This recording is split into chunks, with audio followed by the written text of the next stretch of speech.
Ever wonder why your credit report's not right?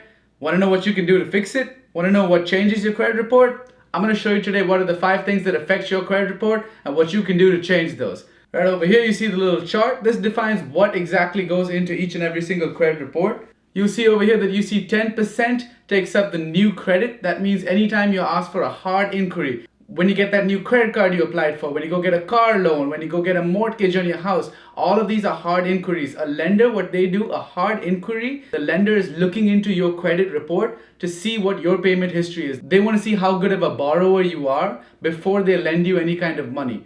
So these hard inquiries come on every time somebody does a credit check with you.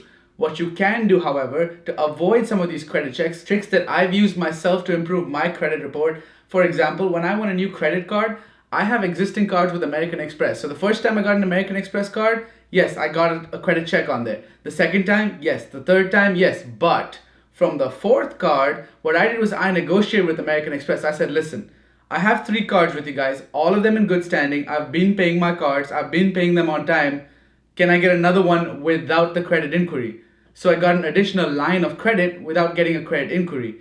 What you can also do is sometimes you get these pre-qualified offers, and sometimes you'll qualify for a credit card or qualify for a loan without an actual credit check. What you should be doing is actually locking your credit report so that nobody can actually unauthorized check your report. Once you lock your credit report, that does not mean that creditors who you are already with will not get access to your account. They can still access your account to see your health and see how you're keeping your account going. However, it will stop any new creditors from coming into your account. It'll also stop any fraud that's happening on your account. I highly recommend it. And in fact, as of September 21st, 2018, a national law was passed to make it free for you to freeze your credit report anytime you want. So you can go onto Experian, you can go onto Equifax, and you can go onto TransUnion, and you can personally freeze your own credit report so that nobody can see it. You can lock and unlock it as and when you please. Here's how you do that. You have to go to each of the 3 individual credit bureaus, and you can do it directly from their apps as well. With the Experian app, if you scroll all the way to the bottom, you'll see this little thing that says credit lock. Tap that. This is what the screen is going to look like. You're going to tap and hold. What it does is it locks it for you, and this is it telling you it's locked. That's it. It's plain and simple, done right there. And then after you've locked your Experian, you want to go and get your Equifax locked. Equifax has an app called Lock and Alert. You can download that on Android or on iOS. You download the Lock and Alert app, sign in through your Equifax. You can also go online, Experian.com, Equifax.com, TransUnion.com. You can do it on the official websites as well. Once you get the Equifax Lock and Alert app, what you're going to want to do is smash that like button for the YouTube algorithm. But after you've done that, what you're going to want to do is slide this over here, and then you will have your Equifax report locked as well. Simple, easy as that. Same thing with TransUnion. With TransUnion, they have 2 apps. Make sure you get the True Identity and not the TransUnion app. The TransUnion app will charge you $25.95 for a month. The True Identity app is absolutely free. You can lock your credit report with the True Identity app as well as unlock it as well. Super easy. All of these apps, get them, lock your credit report now, regardless of anything else. The next factor that's going to affect your credit report is going to be the length of credit history. What this means is it's going to calculate an average length over how long you've had different credit lines open, especially your revolving credit lines. So let's say your credit cards or your loans. Let's say you have a student loan open for 5 years. You have a mortgage open for 3 years. You have a 2-year credit card. What it's going to do is going to add up that 5, 3, and 2 and come up with an average number. So you would have an average age of your credit report. So especially with credit cards, it's good to consistently keep getting more credit cards, because say in year 1, if you got 1 credit card, year 2, you got another credit card.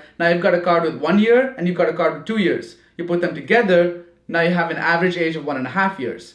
You can keep increasing your average age. However, what I recommend and how I did it when I started off, I got 3 to 4 cards in the first year, 3 to 4 cards in the second year, 3 to 4 cards in the third year.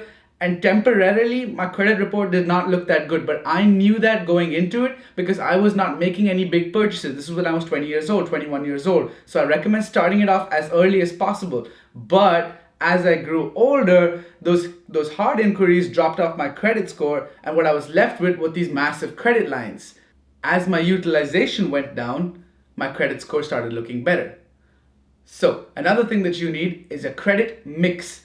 And the credit mix is going to make up 10% of your entire credit score. The credit mix essentially is a mix of all kinds of different credits and different loans and lenders. So it could be credit cards are considered revolving credit, and then you have the credit cards, you'll have mortgage loans, you'll have student loans, car loans.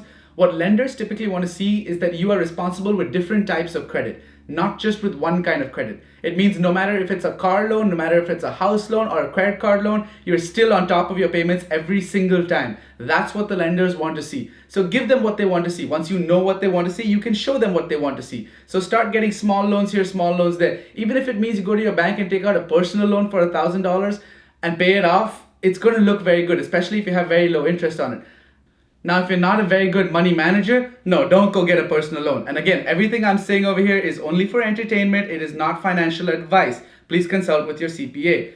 Having said that, we're going to move into our fourth category, which is amount owed or dues. Basically, this is going to be the utilization rate of your particular credit. And this makes up a whopping 30% of your entire credit report. That means of your 100% of the credit report, 30% of it depends on this. It depends on how much you use of your credit. What this means is if the bank gives you $1,000 credit and you decide to use $500 of that, you are now in for 50%. You always want to stay below 30%.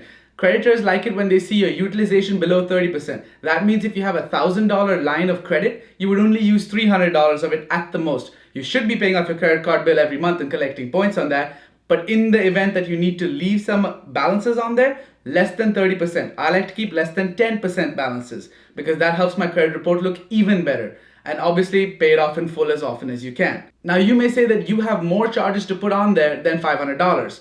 Getting another card, ask for a credit limit increase. Once banks start seeing that you have less than 30% utilization and you're responsible making your payments and your age is going up as well and your length of credit, they're going to lend you higher and higher amounts of credit. And as you keep getting this on your credit report, now that $1,000 line of credit has gone up to, let's say, $10,000. And then you have another card as well that you add on to it. Now you have 2 cards like that, 3 cards like that. So now if you have 3 cards like that and you're at $30,000 and you still spend only $500, now look at the utilization. You're not even close to 50%.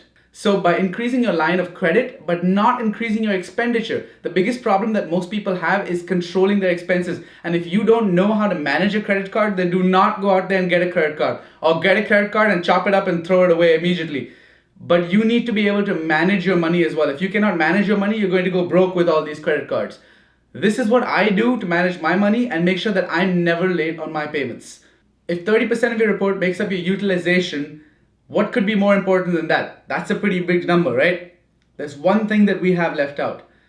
Your payment history. And this makes up 35% of the entire score. That means, yes, you are correct. It means more to pay your bills on time than to pay them in full. You have to make sure that every single month, without fail, no matter how many credit cards you have, how many bank loans you have, however many student loans you have, they are paid off on time, every single month.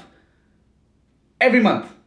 Even one single payment could hurt you for as long as 7 years. Imagine that one time you forget to make a credit card payment, that one time you slip up, that one time you didn't budget, and that can mess you up for 7 years. Everything revolves around a credit. When you want to go get a new phone, it revolves around credit. A house revolves around credit. A car revolves around credit. Credit cards revolve around credit. Imagine that. It's crazy. Everything revolves around credit. So you need to be able to maintain a good credit. Now, if you are worried about how am I going to have all these multiple credit cards because I'm trying to build up my credit score, but at the same time, not forget to make any payments. I do in a little Excel sheet. Excel keeps a track of me. This is how I keep it. So I have all my cards listed over here. I have my balances from the last month if I had any new transactions, old transactions, any 0% APR cards that I have, which I'm going to use on preference, which cards give me more points, what my credit limit is. All the details I need are right here in this little document. I find it easy to do it that way. Mint.com is a great way to follow your finances as well. They will keep reminding you every time you have a payment to make. There's nothing better than auto pay. If you have the money in your checking account, I would set up auto pay accounts so that your money is paid off. If you can set up auto pay for your minimum dues, just so that you know at least your minimum dues are taken care of, so you're never late on a payment. Make sure you make every single payment on time so that your credit report can look as good as you can possibly have it look, so that whenever you go to get any lending, you're able to get it without any problems. Keep in mind again that I am not a financial advisor. This is just for entertainment. I hope you guys got some value out of this. If you did, hit that like button for me. Leave a comment down below if you feel like I missed something out or you want to add on to something I said. Maybe give me your story about how you built up your credit and how you went about building your credit. Maybe you used a different strategy. I'd love to hear about it. Don't forget to go ahead and subscribe. My Instagram right here as well. I post all kinds of cool stuff on there. Follow me over there and I'll see you guys in the next one.